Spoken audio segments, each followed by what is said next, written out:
আসসালামু আলাইকুম, ঈদ মোবারক।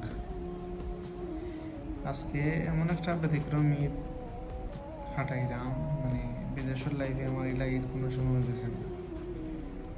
কিছুদিন আগে, গত 2-3 দিন আগে নতুন একটা চাকরি জয়েন করছি, প্রাইভেট ড্রাইভিং। তো জায়গা পরিবর্তন হয়েছে। এর আগে ফ্রেন্ড সার্কেল সবার লোক বাসলাম। তো আজকে ঈদের নামাজের পরে একটা জিনিস অনুভব করলাম। ঈদের খুতবা পরে যখন বাইরে হয়েছি মসজিদ থেকে, তখন আশেপাশে তাকায় দেখলাম যে পরিচিত কেউ নাই। মানে হাতটা যে মিলাইমো, বুকটা যে মিলাইমো, মুসাফা মহানেকা যে করমো, এগুলা একজন মানুষ পাইছি না পরিচিত। মানে ইলা ঈদ ব্যতিক্রম ঈদ প্রবাসের লাইফে আমার প্রথম। প্রায় 16তম ঈদ আমার প্রবাসের লাইফে।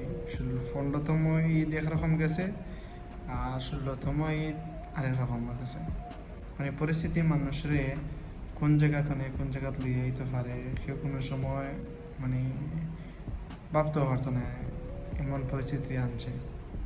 তো একটা খুব খারাপ লাগছে যে গাঁও দেশের একটা মানুষ পাইলাম না, বা পরিচিত কেউ পাইলাম না হাতটা মিলানোর মতো।